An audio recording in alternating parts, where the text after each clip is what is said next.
જે કાર્યવાહી છે એની સામે રોષ છે સર, શું કહેશો આને લઈને આપ?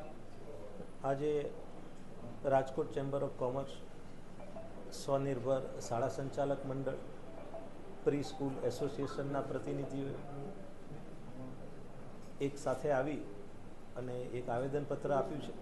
અને આવેદનપત્રની સાથે સાથે જે છેલ્લા રાજકોટ ગેમ ઝોનનો દુઃખદ બનાવ બન્યો ત્યારબાદ સમગ્ર રાજ્યમાં જે લોકો વધારે પડતા એકત્રિત થાય છે તેવા એકમોની સામે સઘન તપાસણી કરી તેઓની પાસે ફાયર એનઓસી બીયુ છે કે કેમ, કાયદાનું કમ્પ્લાયન્સ છે કે કેમ, એની સઘન તપાસણી કરી અને જ્યાં ન હોય ત્યાં આગળ સીલિંગની કાર્યવાહી હાથ ધરવામાં આવેલી હતી. એમાં મને એ જણાવતા ખૂબ સારું લાગે છે કે એસોસિએશને પણ એ લોકો કાયદાની જે જોગવાઈઓનું પાલન કરવાનું થાય છે એમાં પાલન કરવા માટે એ લોકોએ પણ હકારાત્મક એટીટ્યૂડ બતાવેલો છે. જે બાબતોને સીલ કરેલી છે મુખ્યત્વે રજૂઆત એવી હતી કે ફાયર એનઓસી મેળવવામાં, બીયુ મેળવવામાં તેઓને સમય આપવામાં આવે. આ રજૂઆતના ધ્યાને લઈ અને આજે સામૂહિક રીતે આવ્યા છે, પણ વ્યક્તિગત રીતે અથવા અલગ અલગ એસોસિએશનના રૂપે લગભગ 2-3 દિવસથી અમને આ અંગેની રજૂઆતો મળ્યા કરે છે. તો સૌ પ્રથમ અમે જ્યારે આ સીલિંગની કાર્યવાહી કરી ત્યારે પહેલું મહત્ત્વનું પગલું એ ભરેલું હતું કે જે એકમોએ ફાયર એનઓસી લેવા માટેની કાર્યવાહી હાથ ધરવાની થાય છે, બીયુ માટે મેળવવાની કાર્યવાહી હાથ ધરવાની થાય છે, ઇમ્પેક્ટની અરજીનો સમયગાળો હજુ ચાલુ છે, તો ઇમ્પેક્ટ હેઠળની અરજી કરવા માટેનો સમયગાળો ચાલુ થાય છે. ગેરકાયદેસર જે બાંધકામો છે એમાં અમુક સંસ્થાઓએ એને દૂર કરવા માટે પણ અમને રજૂઆત કરેલી હતી. તો પહેલાં આપણે એમને આવી કાર્યવાહી કરવા માટે લગાડવામાં આવેલા સીલ ખોલવાનો નિર્ણય લીધેલો છે અને એના અનુસંધાને લગભગ 200થી 250 જેટલા એકમોને આપણે સીલ પણ ખોલી આપેલા છે. હવે વાત રહી ફાયર કમ્પ્લાયન્સ માટેની જરૂરી કાર્યવાહી કરવા માટે. એવી પણ રજૂઆત છે કે જેમાં ફાયર એનઓસી મળી ગયેલું છે પરંતુ બીયુ પરવાનગી મેળવવામાં અથવા ઇમ્પેક્ટ હેઠળ અરજી કરી અને એને નિયમિત કરવામાં સમય જાય છે. તો આવા બધા જે ઘટનાઓ અને ધ્યાન ઉપર આવે છે. અગાઉ ફાયર એનઓસી પણ મેળવેલું હતું પણ સમય સંજોગોમાં એને રિન્યૂ નથી કરાવી શક્યા, એવા પણ બાબતોની લઈને રજૂઆત થઈ છે.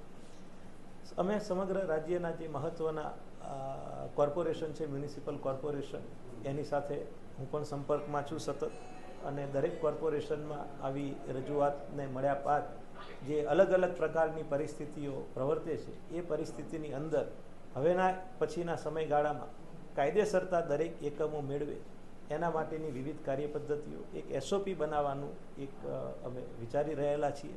1-2 દિવસની અંદર આવા અલગ અલગ તમામ પરિસ્થિતિમાં જેની પાસે ફાયર એનઓસી છે પણ બીયુ નથી, જેની પાસે બીયુ છે પણ ફાયર એનઓસી નથી મેળવેલું, જેની પાસે ફાયર એનઓસી મેળવેલું છે પણ રિન્યૂ નથી કરાવેલું, આવી અલગ અલગ પરિસ્થિતિ પ્રમાણે આગળ કેટલા પ્રકારે આપણે એમને સમય આપી શકાય એના માટેની અમે સક્રિય વિચારણા અમે કરી રહેલા છીએ.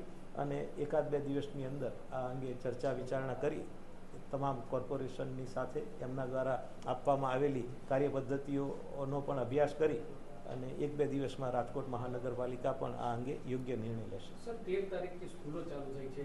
શાળા સંચાલક મંડળની એક જ માંગ છે કે સ્કૂલ ચાલુ કરવી કે ન કરવી. સર, શું કહેશો? કારણ કે હવે 2 દિવસ બાકી. હા, વાત સાચી છે. એમાં મેં આપને કીધું એવી રીતે કે શાળાઓમાં પણ 2 પ્રકારની પરિસ્થિતિ છે કે અમુક શાળા પાસે ફાયર એનઓસી છે પણ બીયુ નથી, અને અમુક શાળા પાસે ફાયર એનઓસી પણ નથી, બીયુ પણ નથી.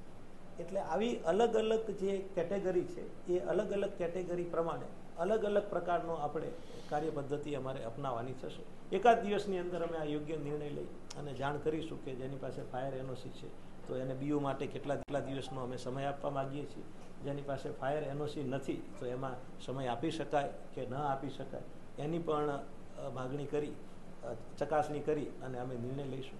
બીજું એક અમે એ નક્કી કરેલું છે કે જે ફાયર એનઓસી માટે શાળાઓ અરજી કરે છે તો એનો અમે અગ્રતાના ધોરણે તપાસણી કરી અને જો તમામ પ્રકારના સાધનો લગાડવામાં આવેલા હશે તો અમે કોઈ પણ જાતનો વિલંબ કર્યા વગર એ શાળાને ફાયર એનઓસી આપી દઈશું અને ફાયર એનઓસી મળ્યા પછી શાળાઓને ખોલવા માટેની કાર્યવાહી હાથ ધરવામાં પ્રી સ્કૂલનો સર શું નિયમ છે જીડીસીઆર માટે કે એ લોકો ગઈકાલથી મીડિયા સમક્ષ આવી રહ્યા છે અને પોતાની રીતે અમુક વાતો કરી રહ્યા છે? પ્રી સ્કૂલ માટેનું રાજ્ય સરકારે જ્યાં શિક્ષણને લાગુ વળગે છે ત્યાં સુધી એક રજિસ્ટ્રેશન માટેની પણ જોગવાઈ કરી છે.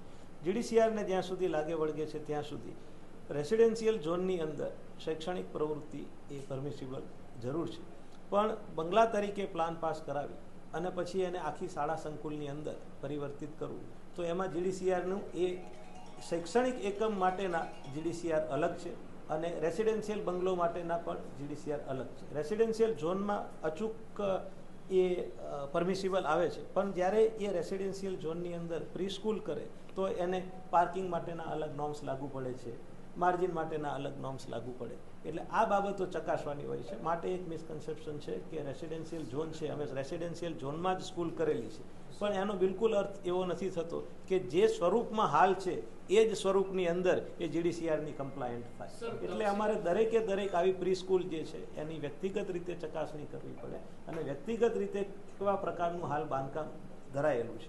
બીજું એ પણ બાબતો ધ્યાને આવેલી છે પ્રી સ્કૂલની અંદર કે જે મંજૂર થયેલું બાંધકામ હોય એ મંજૂર થયેલા બાંધકામની અંદર પણ ફેરફારો થઈ અને પ્રી સ્કૂલનું કાર્ય કરવામાં આવતું હતું. એટલે આ બધી જ બાબતોને એક કિસ્સામાં તપાસી અને કિસ્સાવાર નિર્ણય લેવાનો થાય. આમાં એક કોઈ જનરલાઇઝ નિર્ણય ન લઈ શકાય, કારણ કે દરેક એકમો માટે પરિસ્થિતિ અલગ અલગ છે. સર, તક્ષશિલા કાંડ થયું ત્યારે પણ આ શાળા કોલેજો જે ક્લાસીસ છે ત્યાં બધી ફાયરની તપાસ થઈ જ હતી સર રાજકોટ. તેમ છતાં અત્યારે જે 100 થી વધારે સ્કૂલોમાં આ નિયમોનું પાલન નથી થયું. એટલે આ વખતે પણ કડક કાર્યવાહી થશે કે કારણ કે દર વખતે શાળા સંચાલક બાહેધરી લઈ અને પછી કોઈ કાર્યવાહી પછી કઈ કરતા નથી, કોઈને કોર્પોરેશન જોવા નથી જતું? સર, એમાં એક બીજો સવાલ છે કે જે ડોમ છે એ આજે પણ એમનેમ છે. આની પહેલા પણ તમારા પહેલાના જે કમિશનરો છે એમને પણ તાકીદ કરેલી છે. જે ડોમ છે એ આજે પણ 50 જેટલી સ્કૂલો છે એની અંદર એમનેમ જોવા મળે છે, કોઈ ઉતાર્યા નથી. એક બાજુ આપ કડક કાર્યવાહીની વાત કરો છો અને બીજી બાજુ જે રજૂઆત કરેલી છે કે એમાં સમય આપવાની વાત કરો છો. બંને બાબતો કાર્યવાહી નિયમ અનુસારની કાર્યવાહી થશે. 2 દિવસ છે વેકેશન ખુલવાનું. અમે એસઓપી લઈ અને આવીશું 2 દિવસ અમારો તો મુદ્દો એ છે સર કે નિયમો કે તક્ષશિલા વખતે પણ આ તમામ લોકો બાહેધરી આપી હતી ને કોર્પોરેશને મોટું મન રાખીને એને ખોલી દેવામાં આવ્યા હતા. તો પછી કોર્પોરેશનની જવાબદારી છે ને સર કે પાછું રીચેકિંગ કરવામાં આવે. બિલકુલ. એટલે એ જે બાહેધરી આપ્યા પછી બાહેધરી મુજબનો અમલ થાય છે કે કેમ એ ચોક્કસ આ વખતે કોર્પોરેશનની ચકાસણી કરશે અને નિયમ અનુસાર એટલે બંને જીડીસીઆર અને ફાયરના કાયદાનું કમ્પ્લાયન્સ હશે ત્યારબાદ જ એને કાયમી રીતે વપરાશ કરવા દેવા માટે આપણે નિયમ લઈશું. જ્યારે